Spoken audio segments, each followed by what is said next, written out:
Assalamualaikum warahmatullahi wabarakatuh. Hey everyone, today's lesson we will discuss about memo, menu, scene and symbol, and schedule. To learn more about it, keep watching.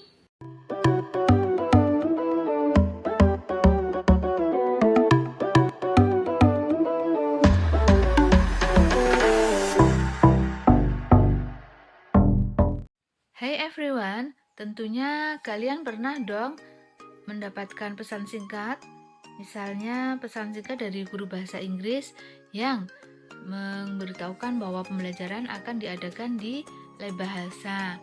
Nah, pemberitahuan secara singkat itu disebut dengan memo. Kemudian kalian pernah dong nongki-nongki di kafe, kemudian ada pelayan yang memberikan kalian 9 kertas yang di situ ada gambar makanan dan minuman, kemudian ada nama makanan dan minuman beserta harganya. Nah, itu namanya daftar menu. Nah, terus ketika kalian di jalan raya, kalian lihat rambu-rambu. Nah, itu namanya scene ya atau simbol. Nah, berikutnya pada waktu tahun ajaran baru biasanya kan kalian dapat jadwal ya, jadwal pelajaran. Nah, jadwal pelajaran itu salah satu schedule atau jadwal. Contoh lainnya ketika kalian di bandara terus kalian melihat di papan itu ada jadwal penerbangan. Nah, jadwal penerbangan itu adalah salah satu jadwal ya, itinerary atau perjalanan. Nah, kali ini kita akan belajar tentang memo, menu, schedule, scene and symbol. Tetapi sebelum kalian belajar, kalian perlu prepare dulu nih buku dan alat tulisnya. Nah, kalau sudah, simak ya penjelasan dari Bu Arifah. Nanti yang penting-penting silakan dicatat. Memo or memorandum is a short communication used within an organization. Jadi memo atau memorandum adalah pesan singkat ya. It often used as a tool to share short information or message.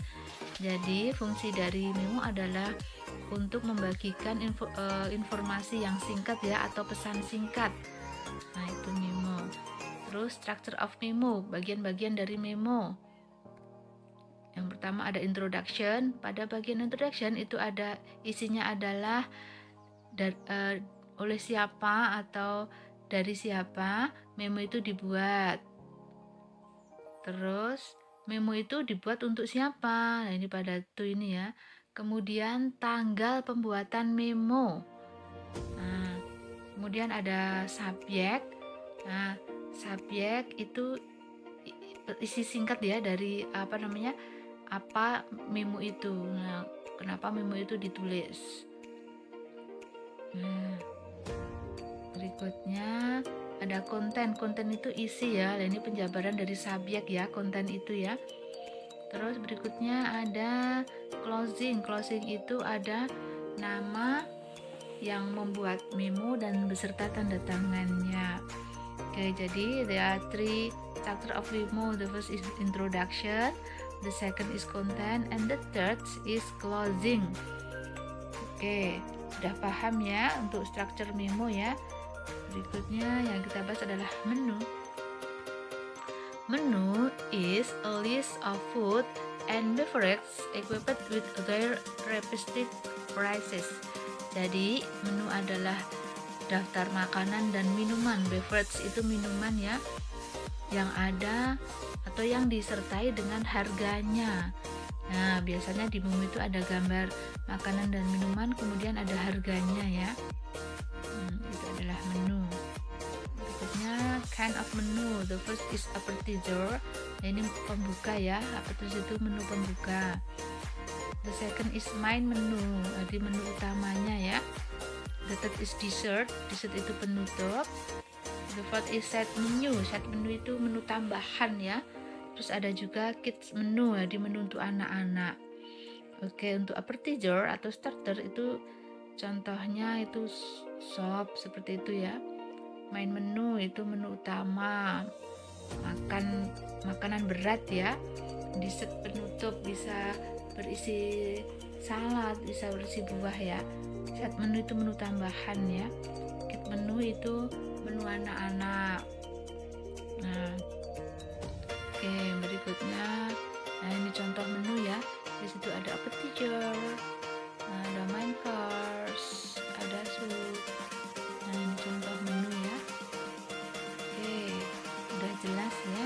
Berikutnya kita akan belajar tentang schedule. Schedule is a list of activity. Jadi, jadwal adalah daftar kegiatan atau aktivitas. It can be a schedule of everything like schedule of flight, schedule of train, schedule of English course, and so on. Jadi, jadwal itu bisa jadwal perjalanan ya, atau itinerary. Bisa perjalanan pesawat, flight, bisa perjalanan kereta api, bisa juga jadwal pelajaran ya. Jadwal pelajaran, jadwal kegiatan kalian sehari-hari itu juga termasuk dalam schedule atau jadwal. Oke, udah paham ya tentang jadwal ya. Scene or symbol are instruction or prohibition that we can find around us. Jadi, simbol atau tanda adalah instruksi, perintah, atau prohibition, larangan yang bisa kita jumpai di sekeliling kita. The purpose of sign or symbol is to instruct or prohibit people. Jadi tujuan dari tanda atau simbol itu untuk memberikan petunjuk, perintah, atau larangan. Nah, for example, contohnya ya. Nah, bisa berupa rambu-rambu lalu lintas. Bisa berupa larangan seperti dilarang merokok, dilarang bersepeda, yaitu larangan ya atau prohibition. Bisa berisi pemberitahuan, one way, nah itu satu jalur ya, satu arah. Nah, seperti itu ya. Terus yang berupa simbol, mungkin ada P, berarti apa? Parkir, tempat parkir ya. Terus ada simbol pesawat, berarti di situ ada bandara. Nah, oke, sudah paham ya. Jadi untuk sign and symbol itu bisa berupa prohibition atau larangan, bisa berupa petunjuk atau instruction. Oke, sudah paham? Oke, I think now for you listen today. Thank for your attention. See you for next material. And see you, bye bye. Wassalamualaikum warahmatullahi wabarakatuh. Thanks for your like, subscribe, and comment. Bagi yang belum, subscribe ya.